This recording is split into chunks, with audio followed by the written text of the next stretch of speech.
नमस्कार साथियों, जोगटा अकेडमी के यूट्यूब चैनल पे आपका बहुत बहुत स्वागत। A very cordial welcome to one and all present.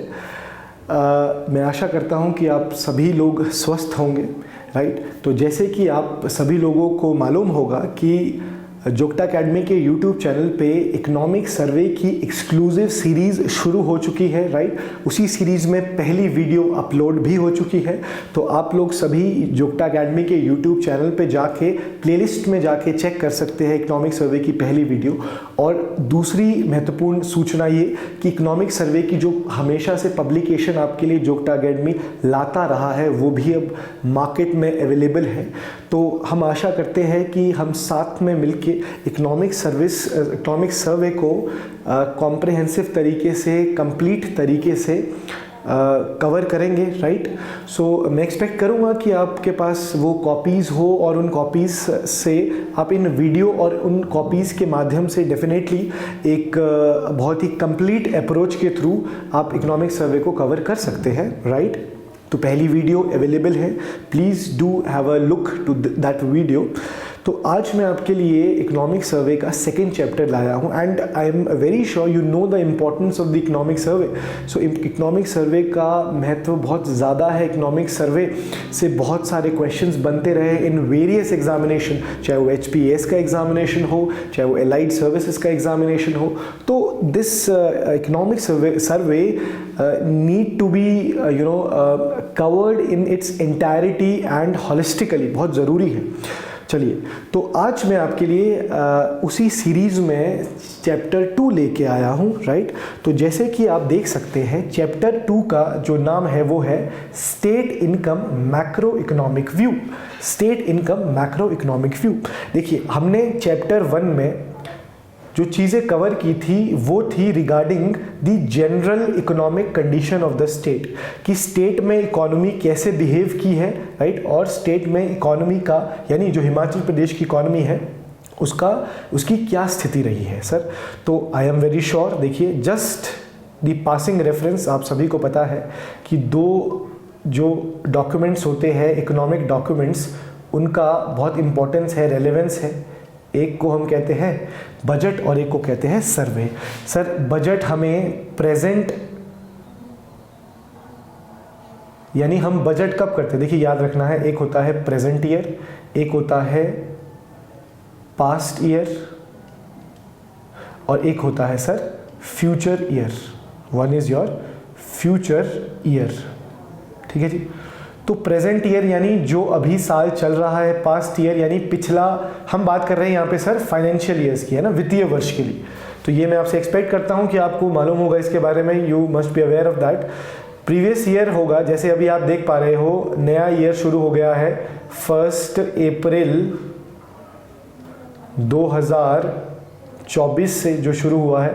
इससे पहले जो फाइनेंशियल ईयर चल रहा था, वित्तीय वर्ष, वो कौन सा था जी, वो था आपके 2023 और 2024, राइट। तो हमेशा आपने याद रखना है कि हमारा जो फाइनेंशियल ईयर होता है वो चलता है 1 April to 31 March, right. That runs from 1 April to 31 March, ठीक है जी। अब देखिए, आपको पता है कि बजट को प्रेजेंट ईयर में अनाउंस किया जाता है और ये एक एस्टिमेशन होती है अपकमिंग ईयर के लिए, यानी फ्यूचर ईयर के लिए, अपकमिंग ईयर के लिए। यानी हमारी इकोनॉमी सर आने वाले वित्तीय वर्ष में कैसे बिहेव करेगी, तो वो उसका पूरा डॉक्यूमेंटेशन आपको मिलता है बजट के थ्रू। अच्छा सर, अब ये इकोनॉमिक सर्वे क्या होता है? इकोनॉमिक सर्वे होता है जो अभी प्रेजेंट ईयर चल रहा है और जो उससे पहला ईयर जो था उसमें इकोनॉमी कैसे बिहेव की है, यानी ये समझ सकते हैं आप जो लास्ट हमारा फाइनेंशियल ईयर है उसमें इकोनॉमी ने कैसे बिहेव किया है, ठीक है जी। तो this is the little information about this. चलिए आगे चलते हैं। देखिए, ये जो चैप्टर है चैप्टर 2, ये बहुत ही इंपॉर्टेंट है। क्यों? देखिए, इसको हम कैसे कवर करेंगे, हम कोशिश करेंगे कि इसमें से we will take up some of the concepts as well, right. Because if you are aware of the concepts, अगर आपको कॉन्सेप्ट्स का ज्ञान है तो आप उसको यूज़ कर सकते हैं कोई भी इकोनॉमिक डॉक्यूमेंट्स को पढ़ने के लिए, राइट। जो आपको आगे भी हेल्प करेगा बजट को पढ़ने के लिए। इकोनॉमिक सर्वे नेक्स्ट ईयर आएगा, उसको पढ़ने के लिए। नेशनल लेवल पे इकोनॉमिक सर्वेज आते हैं उसके लिए, ठीक है। चलिए, तो देखिए सबसे पहले हम देख रहे हैं जो स्टेट है, स्टेट की इकोनॉमी की क्या स्थिति रही है, स्टेट की इकोनॉमी ने कैसे बिहेव किया है, ठीक है जी। तो सबसे पहला point as you can see is the gross state domestic product. So this GSDP stands for, it is gross domestic, gross state domestic product। Sir ये है ग्रॉस स्टेट डोमेस्टिक प्रोडक्ट, जिसका मतलब है सकल राज्य घरेलू उत्पाद, राइट। ये क्या होता है sir, gross domestic state product. देखिए sir, it is the total money value, it is the total money value of all goods and services produced in the territory of Himachal Pradesh. यानी मैं हिमाचल प्रदेश की आपको GSDP बता रहा हूँ, हिमाचल प्रदेश की जो GSDP है, राइट, उससे रिलेटेड ये है, ठीक है जी। तो हिमाचल प्रदेश की जो टोटल इकोनॉमी है या जो इनकम है उसको हम कैसे रिप्रेजेंट करते हैं, through gross state domestic product, right. तो it is the total money value of all the goods and services produced in the Himachal Pradesh in a given period of time. तो जो एक फाइनेंशियल ईयर है, राइट, तो जो हम एक फाइनेंशियल ईयर लेते हैं, उस फाइनेंशियल ईयर में जो स्टेट की इकोनॉमी है वो कैसे बिहेव की है वो हमें पता चलता है जब हम GSDP को कैलकुलेट करते हैं, ठीक है जी। ये बात क्लियर होगी। अब सर दूसरा महत्वपूर्ण सवाल यहाँ पे ये है कि GSDP जो होती है, और नेशनल लेवल पे आपको मालूम होना चाहिए, इसको हम GSDP नहीं कहते हैं, इसको नेशनल लेवल पे it is known as GDP, national level पे it is known as GDP, gross domestic product, ठीक है। चलिए हम बात स्टेट लेवल की कर रहे हैं। चलिए अब देखते हैं GSDP के आंकड़े क्या है, ठीक है, ठीक है जी। हमें stats, will have to pick up the stats, right. So read this, according to the advance estimate, the GSDP at current price or nominal price for the financial year 2023-24 is estimated to be 2,07,430 crore as against 1,91,728 crore in the financial year of 2022-23। Sir एक बात आप ध्यान रखेंगे, जब भी GSDP को calculate किया जाता है, GSDP को दो प्राइसेस पे कैलकुलेट किया जाता है। One is known as constant price, right, और इसको हम बोलेंगे GSDP at constant price, GSDP at constant price, या फिर इसको एक और नाम भी दिया जाता है, it is known as the real GSDP, real GSDP।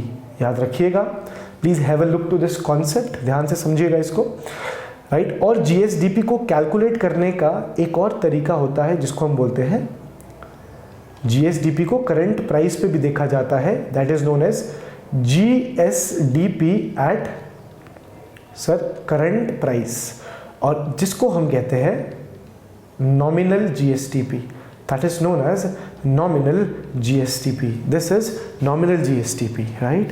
so ये constant price और current price क्या होता है, देखिए, राइट। तो मैं आपको एक बहुत ज़्यादा डिटेल में ये नहीं बताऊंगा, बस I give you the passing reference, एक पासिंग रेफरेंस देखते हैं, राइट। हम क्या करते हैं, हम कंपैरिजन के लिए एक बेस ईयर लेते हैं, जैसे अभी आप देख रहे हैं हमने जो बेस ईयर लिया हुआ है वो है 11-12, ठीक है जी। अब हम क्या करते हैं, अब मान लीजिए जो बेस ईयर है 11-12, यहाँ पे गुड्स जो प्रोड्यूस हुए थे उसकी क्वांटिटी जो थी वो थी मान लीजिए 100, राइट, और ये है क्वांटिटी, और जो प्राइस था यानी 2011-12 में कोई भी गुड है, मान लीजिए वो गुड है कौन, क्या, पेन, ठीक है, उस गुड की क्वांटिटी थी 100 और प्राइस था 20, और एक सर्विस भी प्रोड्यूस हुई थी, सर्विस जिसकी क्वांटिटी थी 200 और प्राइस था 40 रुपीज़, प्राइस था 40 रुपीज़। तो अब मैं GSDP आराम से कैलकुलेट कर सकता हूं, because it is the total money value of all the goods all the services. तो ये क्या आएगा सर, इट वुड बी, ये आएगा 2000 और ये आएगा आपका 8000। सर 2000 प्लस 8000 आ गया 10,000। तो ये GSDP है सर किसकी, बेस ईयर की, जो क्या है 2011 और 12। ठीक है जी, I hope it is clear, I hope it is clear. ठीक है जी, अब दूसरी चीज हम देखते हैं। अब सेकेंड चीज हम क्या करेंगे, अब हम देखेंगे आज का समय। ठीक है जी, आज का ईयर मान लीजिए हम मान लेते हैं, क्योंकि जो आपकी इकोनॉमिक सर्वे है वो है 2023-24 का, हम उसी ईयर को कंसिडर करेंगे। तो अब 2023-24 में we will have to take into consideration the same thing. अब हम बोलते हैं कि क्वांटिटी जो प्रोड्यूस हुई वो हुई मान लीजिए 200 और उसका प्राइस था 40। ठीक है जी, यानी जो गुड्स प्रोड्यूस हुए, और जो सर्विसेज प्रोड्यूस हुई ये क्वांटिटी है, ये प्राइस है। जो सर्विसेज प्रोड्यूस हुई वो थी आपकी 400 यानी उसकी क्वांटिटी, और प्राइस था उसका मान लीजिए 50 रुपीज़। तो अब आप 2023-24 की GDP भी निकाल, GSDP भी निकाल सकते हैं। अगर हम स्टेट के पर्सपेक्टिव से देखें तो it would be very easy to calculate. This would come 8,000 and this would come 20,000, right. ये आएगा सर 20,000। तो क्या GDP आई sir, GDP comes to be 28,000। ठीक है जी, GDP आई आपकी 28,000। तो अब हम क्या करेंगे, अब हम बेस ईयर की GDP को कंपेयर करेंगे जो आई थी 10,000 with the current year GDP, right. तो हम बोलेंगे ये जो GDP निकाली है ना आपने प्रेजेंट ईयर के लिए, इस GDP को हम कहते हैं this GDP is known as the GDP at the current price. क्यों, क्योंकि सर हमने ये जो प्राइजेस लिए ना ये कहाँ के लिए है, ये 2023-24 के लिए है। ठीक है जी, कब के लिए है, 2023-24 के। ठीक सर, इसी GDP को कहते हैं हम करंट प्राइस पे जो GDP निकलती है, या GSDP at current price, also known as nominal GDP। ठीक है जी। अब सर सवाल ये है कि इसको नॉमिनल GSDP क्यों हम बोल रहे हैं, क्यों sir, it is not giving us the clear picture. ये हमको क्लियर पिक्चर नहीं दे रहा है। क्यों, देखिए सर डेफिनेटली इंक्रीज तो आ रहा है, 28,000 यहाँ पे GDP थी और बेस ईयर की GDP 10,000 थी, तो हम बोलेंगे हमारी GSDP बढ़ गई है हिमाचल प्रदेश की। पर सर ये जो बढ़ी हुई GSDP है ये हो सकता है किस वजह से बढ़ रही है, प्राइस की वजह से। ठीक है जी, it can be because of the price, right. तो हम क्या करते हैं, हम अब सेकेंड चीज हम क्या करेंगे, राइट, सेकेंड चीज हम क्या करेंगे, अब हम GSDP 2023 सेम ईयर के लिए देखते हैं, सेम ईयर यानी 2023 और 24 के लिए अब किसी और तरीके से निकालेंगे। कैसे सर, ध्यान दीजिएगा, गुड्स और सर्विसेज, यहाँ पे गुड्स की क्वांटिटी थी, यहाँ पे गुड्स का प्राइस था। गुड्स जो प्रोड्यूस हुए थे वो लेंगे हम आज के, वो कितने थे 200, और यहाँ पे आपने देखा था जो सर्विसेज प्रोड्यूस हुई थी उसके नंबर कितना था 400। अब सर यहाँ पे ट्विस्ट है, ट्विस्ट क्या है, जो हम प्राइजेस लेंगे, प्राइजेस हम कब के लेंगे, बेस ईयर के, और बेस ईयर का प्राइस आपको पता है कितना था 20 रुपीज़, यहाँ पे देखेंगे आप ये 20 रुपीज़, और सर्विसेज का प्राइस था 40 रुपीज़। अब निकालेंगे सर, देखो सर हमने यहाँ पे एक ही ट्विस्ट किया नॉमिनल GSDP से, जो अलग हमने किया वो किया कि सिर्फ हमने प्राइजेस कब के लिए, बेस ईयर के। तो ये आएगा आपका, this would be 4,000 plus this would be 16,000, ये होगा जी आपका 16,000। तो GDP आपकी आई 20,000, राइट, सॉरी, तो GDP जो आपकी यहाँ से कैलकुलेट होके आई वो आई आपकी 20,000। ठीक है जी। तो आप देख रहे हैं अब ये जो GDP आपने कैलकुलेट की है सेकंड वाले में, ये इसको हम कहते हैं सर कांस्टेंट प्राइस पे। क्यों, क्योंकि आपने प्राइस को कांस्टेंट रखा, प्राइस आपने यूज किए कौन से, बेस ईयर वाले। ठीक है जी, तो ये एक बहुत ही इंपॉर्टेंट कॉन्सेप्ट है। अच्छा सर, नॉमिनल GDP होती है जहां पे हम प्राइसेस लेते हैं प्रेजेंट ईयर के, ठीक है, क्वांटिटी भी प्रेजेंट ईयर की और प्राइस भी प्रेजेंट ईयर के, ठीक। और जो रियल GDP होती है, रियल GDP, उसमें हम, या जिसको हम कांस्टेंट प्राइस की GDP कहते हैं, उसमें हम प्राइसेस लेते हैं बेस ईयर के, जो बेस ईयर के प्राइसेस है, और क्वांटिटी लेते हैं करंट ईयर की। So I hope this is clear, मैं आशा करता हूँ यह क्लियर हो गया होगा आपको। देखिए ये जानना बहुत ही महत्वपूर्ण है, तभी आपको ये स्टैट्स भी समझ आएंगे, ये फिगर्स भी तभी समझ आएगी। चलिए अब आगे चलते हैं। I hope this is clear to everyone. अब देखिए अब क्या होता है सर, जब भी बजट पेश करती है सरकार तो वो एडवांस एस्टिमेट लगाती है, राइट, एक एस्टिमेट लगाती है, यानी जो प्रेजेंट फाइनेंशियल ईयर चल रहा होता है उसके ख़त्म होने से 2 महीने पहले एक एडवांस एस्टिमेट लगाया जाता है। तो सिंपली पहला पॉइंट कह रहा है कि सर जो 2023-24 के लिए एडवांस्ड एस्टिमेट लगाया गया था कि स्टेट की नॉमिनल GSDP कितनी रहेगी, वो लगाया गया था कि वो रहेगी 2,07,430। और ये जो इससे पहले पिछले वाला फाइनेंशियल ईयर था जो 2022-23 था, उसके मुकाबले ये 8.2% ज़्यादा रहेगी। ठीक है जी, तो ये बिल्कुल बेसिक सी चीज़ है। ठीक है, और सेकेंड चीज़ इसमें जो फाइनेंशियल ईयर 2023-24 के लिए रिवाइज्ड एस्टीमेट लगाया गया था, राइट, रिवाइज्ड एस्टीमेट, वो फाइनेंशियल ईयर 2022-23 से ज़्यादा है। कितना परसेंट? 11%। तो आपको यहाँ पे पिक क्या करना होता है, ये जो नंबर्स है, for example this number, right, ये जो नंबर है ये पिक करना बहुत ज़रूरी है कि देखिए ऐसे फिगर्स को वो वहाँ से लिफ्ट करके पूछ लेते हैं कि what is the GSDP that was estimated for the financial year of 2023-24, so it would be 2,07,430 and ये इंक्रीज, ये परसेंटेज भी आप याद रखेंगे। ठीक है जी, राइट, डन। तो ये पॉइंट आपका क्लियर है, राइट।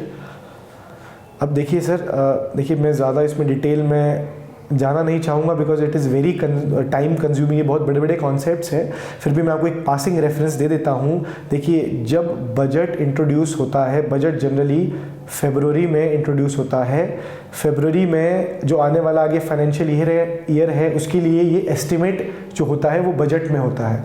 सर जब बजट में जो एस्टिमेट लगाया जाता है उसको हम बोलते हैं बजट एस्टिमेट। ठीक है जी, फिर जब बजट के बाद जब फाइनेंशियल ईयर शुरू हो जाता है, यानी 1 अप्रैल से उसके 10 महीने बाद, यानी जब फाइनेंशियल ईयर शुरू हो गया ना सर, उसके 10 महीने बाद लगाया जाता है क्या?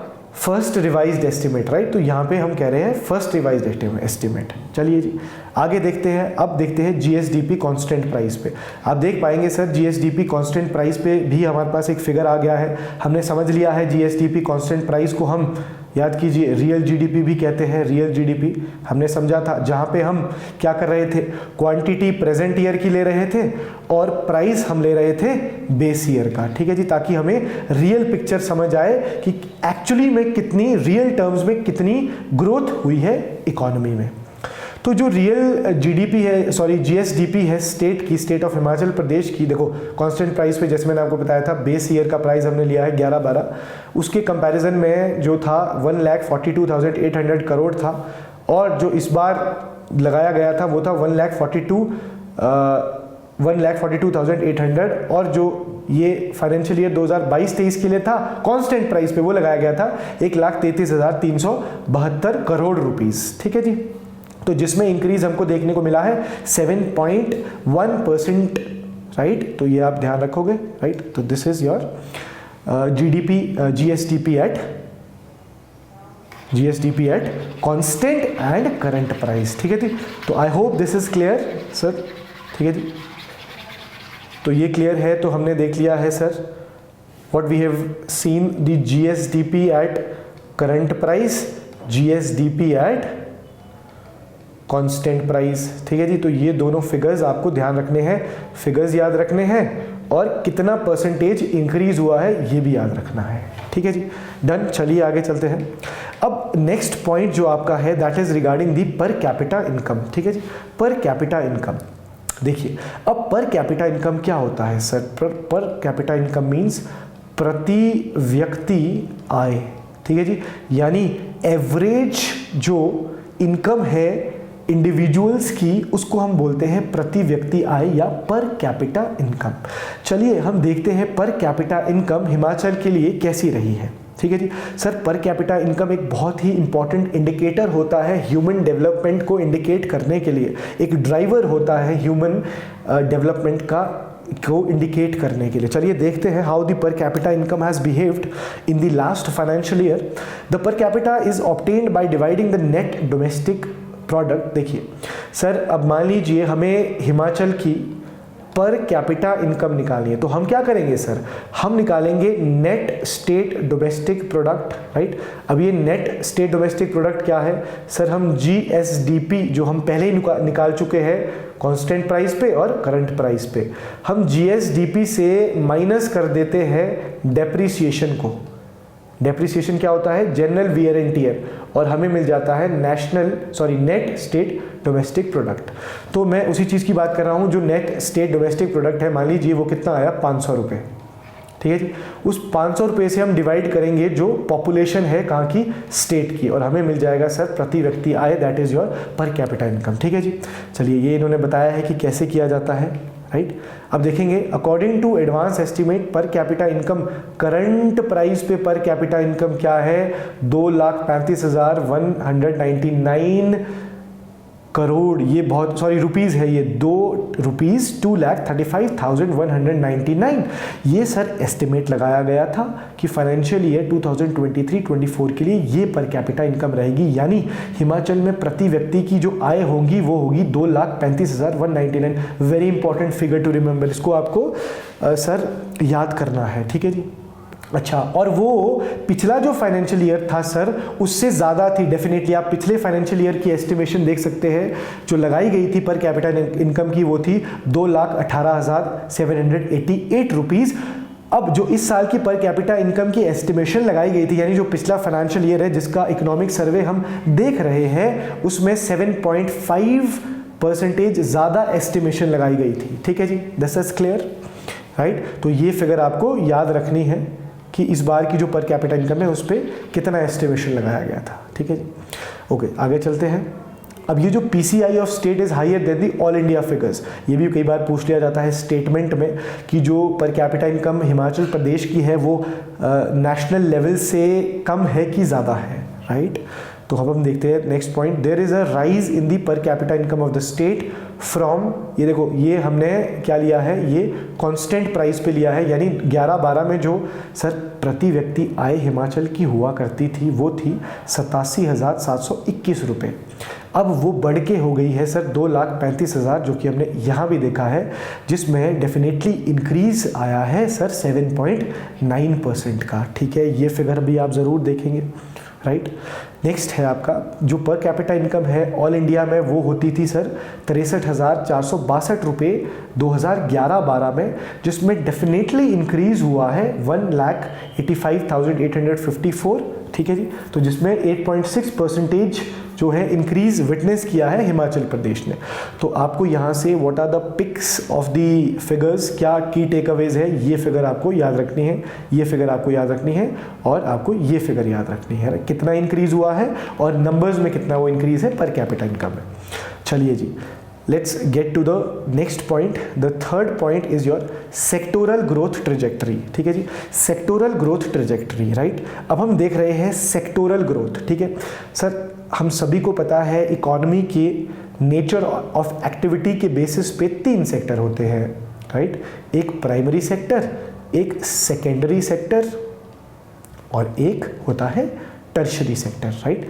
प्राइमरी सेक्टर में जो मेजरली एक्टिविटीज़ एसोसिएटेड है वो है sir agriculture, horticulture, mining, enquiring, forestry and allied activities of the agriculture. Secondary sector में इन्वॉल्व है एक्टिविटीज़ क्या सर, इंडस्ट्रीज एंड मैन्युफैक्चरिंग, और टर्शरी सेक्टर में इन्वॉल्व है दी सर्विसेज। ठीक है जी, एक्टिविटीज़ ऑफ सर्विसेज। ओके, अब हम क्या देखेंगे यहाँ पे, जो हम फिगर्स अभी देखने जा रहे हैं वो है सर सेक्टोरल एनालिसिस हम करेंगे। सेक्टोरल एनालिसिस का मतलब होता है कि सेक्टर वाइज, यानी हिमाचल में प्राइमरी सेक्टर जिसमें एग्रीकल्चर है, राइट, डिफरेंट चीज़ें हैं, वो कैसे बिहेव किया है, उसमें कितना ग्रोथ हुआ है, वो हम देखेंगे, राइट। यानी हम सेक्टोरल ट्रैजेक्टरी एक देखेंगे। चलिए पहले हम प्राइमरी सेक्टर की देखते हैं। ओके, अब जैसे कि यहाँ पे इन्होंने क्लैरिफाई किया है, this sector consist of the sectors like crop, life stock, forestry, logging, fisheries, mining and enquiring. ये हमने देख लिया है, एग्रीकल्चर, लाइफ स्टॉक है ना, एनिमल हस्बेंड्री है ना, fisheries, mining, enquiring, so on and so fourth, ये प्राइमरी एक्टिविटीज़ है।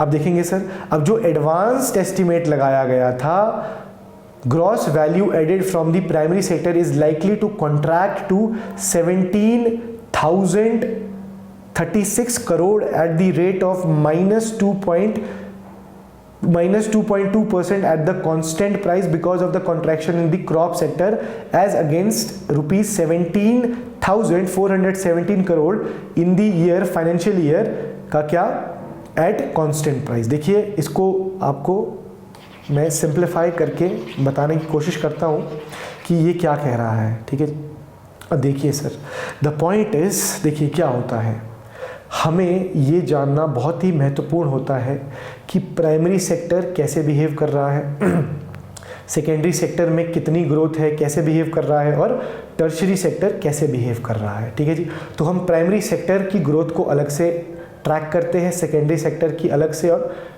टर्शरी सेक्टर की अलग से। जब हम सेक्टोरल एनालिसिस करते हैं तो हम उसको करते हैं वैल्यू एडेड के बेसिस पे, और उसको हम कहते हैं ग्रॉस वैल्यू एडेड, राइट। यानी प्राइमरी सेक्टर में आने वाली जितनी भी फर्म्स हैं, जितनी भी एक्टिविटीज़ हैं जो प्रोड्यूस हो रही है, उन एक्टिविटीज़ ने कितनी वैल्यू ऐड की है वो हम निकालेंगे ग्रॉस वैल्यू एडेड। तो अगर हम ग्रॉस वैल्यू एडेड निकालें एग्रीकल्चर की फर्म नंबर 1, एग्रीकल्चर की firm number 2, so on and so fourth, हमें मिल जाएगी GSDP कहाँ की, एग्रीकल्चर सेक्टर की। ठीक, वैसे ही हम करते हैं सेकेंडरी सेक्टर में और वैसे ही हम करते हैं टर्शरी सेक्टर में। ठीक है जी, तो व्हाट इज सेड हियर, देखिए अब ये क्या कह रहा है कि जो फाइनेंशियल ईयर 2023-24 में यानी जो कंट्रीब्यूशन प्राइमरी सेक्टर से आनी थी उसका जो एस्टिमेट लगाया गया था वो लगाया गया था 17,036 करोड़। ठीक है जी, 17,036 करोड़, मतलब कि जो सर GSDP है उसमें जो टोटल GSDP है, राइट, किसकी, कौन सी, कांस्टेंट प्राइस की, उस कांस्टेंट प्राइस में जो टोटल GSDP का एस्टिमेट लगाया गया था उसमें प्राइमरी सेक्टर से कितनी कंट्रीब्यूशन आनी है वो इंडिकेट किया गया था, यहाँ पे ये इंडिकेट किया गया था। और दूसरी चीज़ ये हम यहाँ पे देख पा रहे हैं, वो जो इंडिकेशन की गई थी, जो एस्टिमेट लगाया गया था वो सर फाइनेंशियल ईयर 2022-23 से कम था। एज यू कैन सी ये फिगर है 17,417 करोड़ और ये है 17,036 करोड़। डेफिनेटली ये ज़्यादा है और ये कम है, जिसमें हम कह रहे हैं कि -2.2% की डिक्रीज जिसमें एक्सपेक्ट किया गया था। ठीक हो गया जी। अब हम देखते हैं प्राइमरी सेक्टर का next point. Eight constant price GVA of primary sector registered a growth of 4.6%, 5.7% and -2.2% in the financial year 21-22, 22-23 और 23-24। Sir financial year 2021-22, right, state की जो ग्रॉस स्टेट डोमेस्टिक प्रोडक्ट रहा, स्टेट का ग्रॉस स्टेट डोमेस्टिक प्रोडक्ट जो भी रहा, ठीक है जी, राइट, उसमें एग्रीकल्चर सेक्टर की जो कंट्रीब्यूशन थी वो परसेंटेज था 4.6%, मतलब इससे पहले वाले फाइनेंशियल ईयर के मुकाबले। और इधर आप देख रहे हैं 2022-23 में जो इंक्रीज हुआ वो हुआ 5.7%।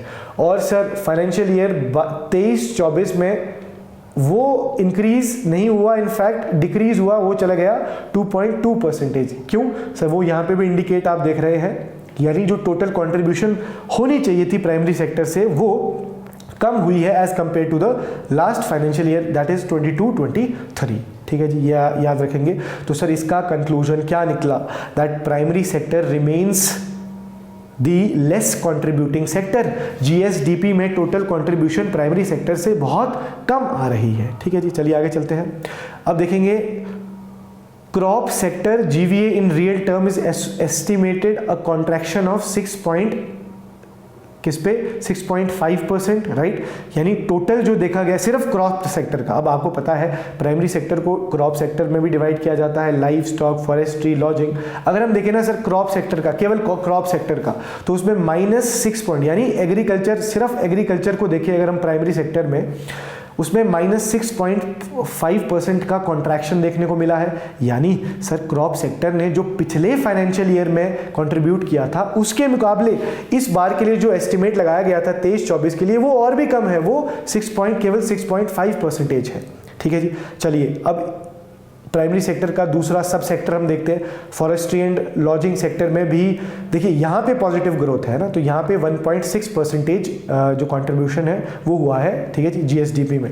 लाइफ स्टॉक में सर 4.1 हुआ है, फिशिंग में 7% हुआ है, माइनिंग में और क्वेरिंग सेक्टर में 5.8% हुआ है, राइट। तो प्राइमरी सेक्टर में sir this is a point two remember that it is just the agriculture which has shown the negative effect, -6.5 6.5%, जिससे जो ओवरऑल एग्रीगेट है वो भी कम आ गया है -2.2 अगर हम प्राइमरी सेक्टर का पूरा टोटल देखें।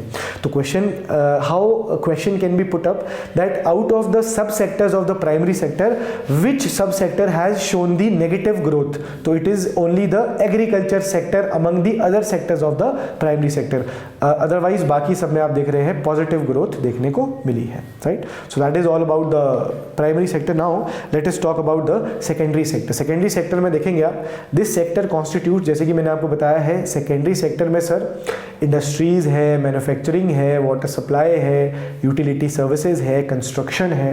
देखते हैं अब ये सेक्टर कैसा बिहेव किया है, कितना कंट्रीब्यूशन इसने दिया है स्टेट की ग्रॉस स्टेट डोमेस्टिक प्रोडक्ट में। चलिए देखते हैं। जो एडवांस्ड एस्टीमेट लगाया गया था जीवीए के थ्रू सेकेंडरी सेक्टर के लिए, वो लगाया गया था 63,424 करोड़ फाइनेंशियल ईयर 2023-24 के लिए, राइट। जो कि उससे पिछला फाइनेंशियल ईयर जो है वो है 22 और 23, उससे सर डेफिनेटली ज़्यादा था, कितना 9.3%।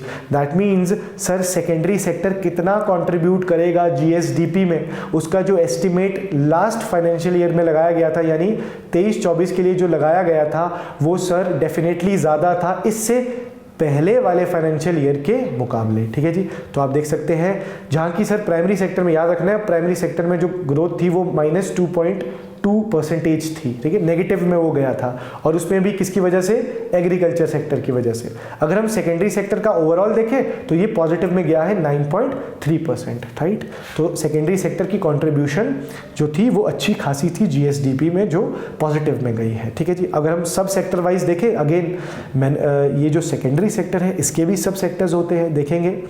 जो आपकी मैन्युफैक्चरिंग सेक्टर की थी उसमें आप देख रहे हैं 8.9% का इंक्रीज आपको देखने को मिला है, जो पॉजिटिव है कांस्टेंट प्राइस पे।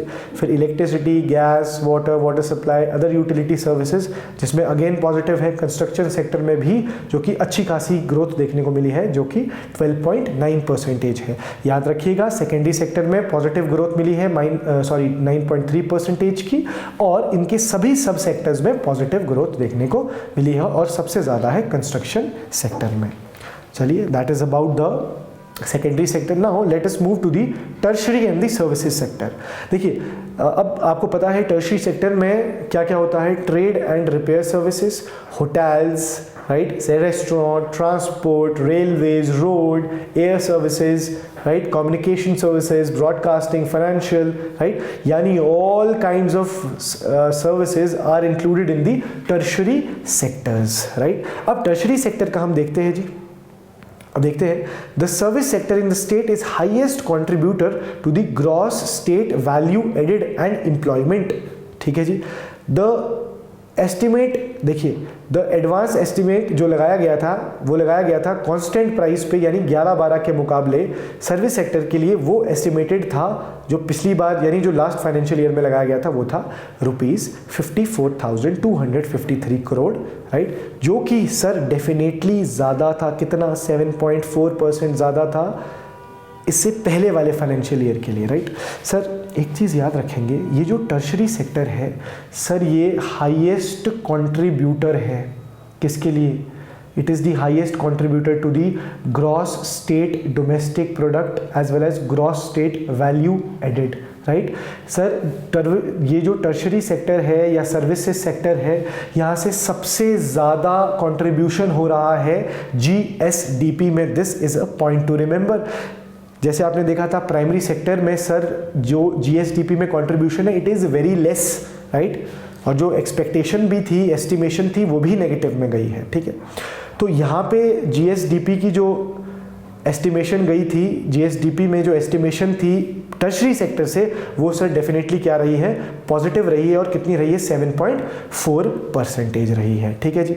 अच्छा, अगर हम सब सेक्टर्स को देखें, सब सेक्टर्स को ध्यान से देखेंगे आप, इसके जो सब सेक्टर्स हैं, ट्रेड है, रिपेयर है, होटल है, रेस्टोरेंट है, राइट, इसमें सर आप देख रहे हैं 8.4% का एग्रीगेट जो इंक्रीज़ है वो विटनेस हुआ है।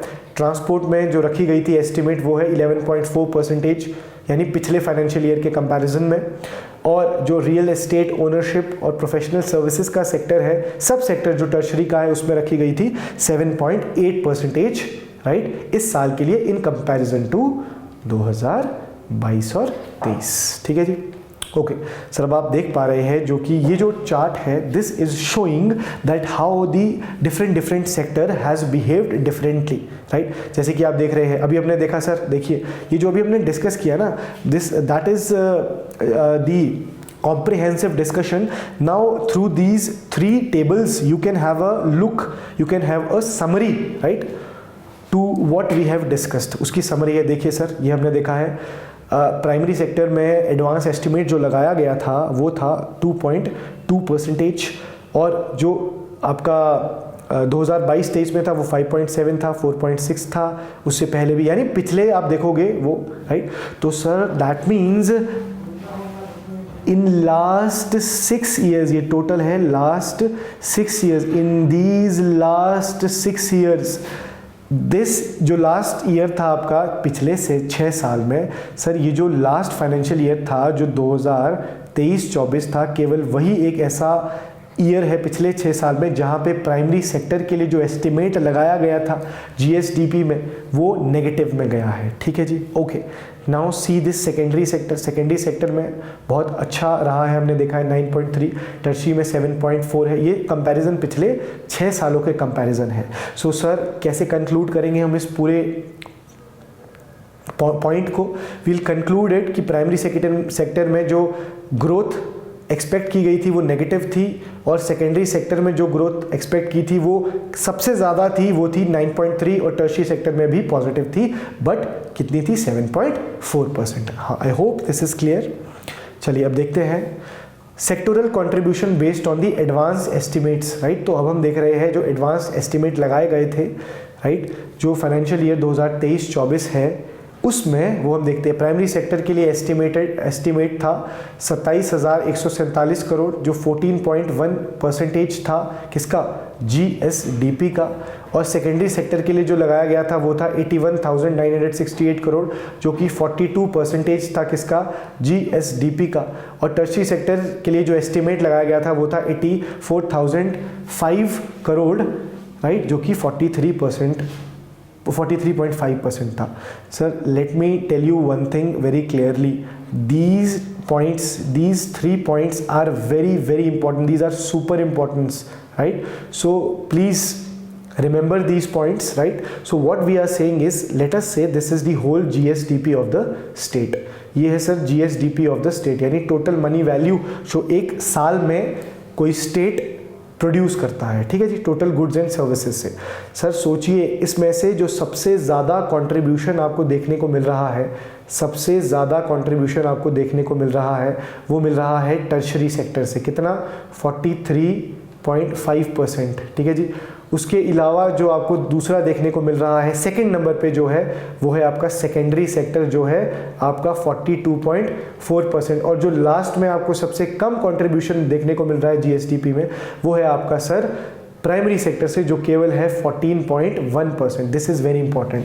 तो sir what is the conclusion? सबसे ज़्यादा कंट्रीब्यूशन आता है टर्शरी सेक्टर से, सेकंड सेकेंडरी सेक्टर से, और थर्ड प्राइमरी सेक्टर से। Okay, so what sector is contributing, the which sector is contributing the most to the gross state domestic product? Tertiary second, secondary third, primary. ठीक है sir, done. Okay sir, now देखते हैं sector wise distribution of value added in 2022-23। अच्छा, अगर हम 22-23 का देखें तो 22-23 में आप देख रहे हैं 22-23 में तो सर देखो 22-23 के मुकाबले तो ये थोड़ा सा ज़्यादा कंट्रीब्यूशन इस बार किया है, राइट। ओके, और सेकेंडरी सेक्टर में थोड़ा सा कम हो गया है, और आप देख पा रहे हैं टर्शरी सेक्टर में भी थोड़ा सा कम हो गया है। ये है 22-23 के फिगर्स ये वाले, और ये फिगर्स है आपके 23-24 के, यानी जो लास्ट फाइनेंशियल ईयर था। ठीक है जी, डन। ओके, अब हम देखते हैं sector wise distribution of employment. ठीक है जी, अब एम्प्लॉयमेंट को लेके देखते हैं। सर ये जो 2 पॉइंट्स थे इन्होंने ये क्लैरिफाई किया कि 2022 और 23 में किस सेक्टर से कितना कंट्रीब्यूशन आ रहा था जीएसडीपी में, राइट। और हमने देखा दूसरी चीज़ कि 2023-24 में किस सेक्टर से कितना कंट्रीब्यूशन आ रहा था जीएसडीपी में, वो हमने यहाँ पे देखा और यहाँ पे देखा। अब हम देख रहे हैं यहाँ पे हम देखेंगे कि किस सेक्टर से कितनी डिस्ट्रीब्यूशन हो रही है एम्प्लॉयमेंट में, या किस सेक्टर से सबसे ज़्यादा लोग एम्प्लॉयड है, यानी किस सेक्टर में सबसे ज़्यादा लोग एम्प्लॉयड है। ये जो डेटा हमें मिलता है ये है पीरियोडिक लेबर फोर्स सर्वे, ठीक है जी। ये पीरियोडिक लेबर फोर्स सर्वे है, right. This is made by the ministry of labour which makes this data about the employment in different sectors. चलिए देखते हैं सर, एग्रीकल्चर एलाइड जो एक्टिविटीज़ हैं, यानी ये बात हो रही है सर प्राइमरी सेक्टर की। प्राइमरी सेक्टर में 58.37% लोग एम्प्लॉयड है सर, कहाँ पे? प्राइमरी सेक्टर में, हिमाचल में, राइट। और नेशनल लेवल पे देखें तो ये है 45.76, ठीक है सर, राइट। तो कितने लोग एम्प्लॉयड है प्राइमरी सेक्टर में, यानी agriculture, quarrying, mining, life stock, इसमें 58.37%। ओके, सेकेंडरी सेक्टर की कंट्रीब्यूशन देखते हैं एम्प्लॉयमेंट में, वो है 16.94% ऑफ द टोटल वर्कफोर्स, यानी 16.94% लोग जो काम करने वाले हैं वो काम कर रहे हैं सेकेंडरी सेक्टर में, यानी मैन्युफैक्चरिंग और इंडस्ट्रियल सेक्टर में।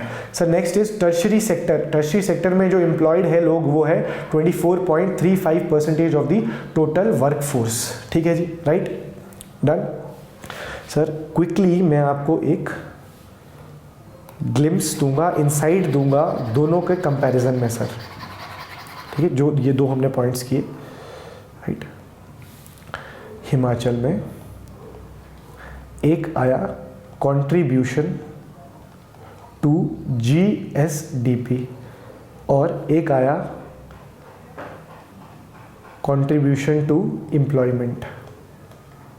जब जीडीपी की कंट्रीब्यूशन है तो फर्स्ट नंबर, जब जीडीपी में कंट्रीब्यूशन की बात आती है तो फर्स्ट नंबर पे है टर्शरी सेक्टर, सेकंड पे है सेकेंडरी सेक्टर और थर्ड पे आ जाता है हमारा प्राइमरी सेक्टर। ये हमने देखा है इन पॉइंट्स में, ये जो ऊपर वाले पॉइंट्स थे इनमें, राइट। अच्छा, अगर हम बात करें एम्प्लॉयड की, ये एम्प्लॉयड कहाँ पे सबसे ज़्यादा लोग हैं, कहाँ पे नौकरी कर रहे हैं सबसे ज़्यादा लोग, तो एम्प्लॉयड में सबसे नंबर 1 पे आ जाता है sir primary sector, that is your agriculture sector. यहाँ पे आप देख पा रहे हैं 58.37% लोग are employed in the primary sector.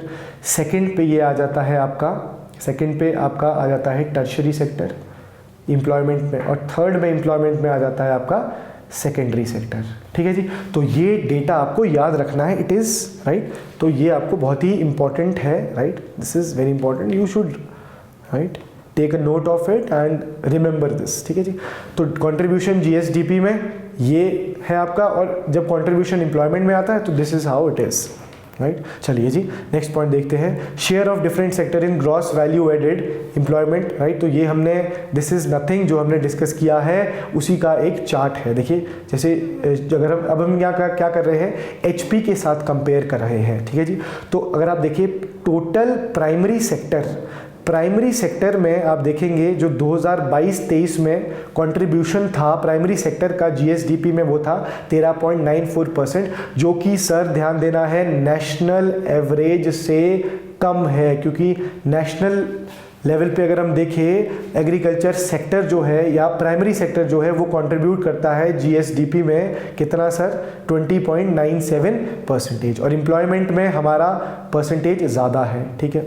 Okay, अब देखते हैं सेकेंडरी सेक्टर में। सर सेकेंडरी सेक्टर में हमारा ज़्यादा कंट्रीब्यूशन है जीएसडीपी में हिमाचल का as compare to the national level, ठीक है जी। तो यहाँ पे नेशनल एवरेज से हम क्या है, नेशनल एवरेज से हम यहाँ पे ज़्यादा कंट्रीब्यूट कर रहे हैं सेकेंडरी सेक्टर से, ठीक है जी। ओके, फिर हम देखते हैं टर्शरी सेक्टर में। टर्शरी सेक्टर में हमारा कंट्रीब्यूशन नेशनल एवरेज से थोड़ा सा कम रह जाता है। नेशनल एवरेज जो है वहाँ पे 52.49% कंट्रीब्यूशन जा रहा है टर्शरी सेक्टर से, where as in Himachal Pradesh 44.08। पर याद करिए ये जो चीज़ें हैं ये है 2022-23 की, ठीक है जी। चलिए right, so the last thing is, अब देखिए इसमें कंपैरिजन किया गया है, comparative growth of Himachal Pradesh in national income.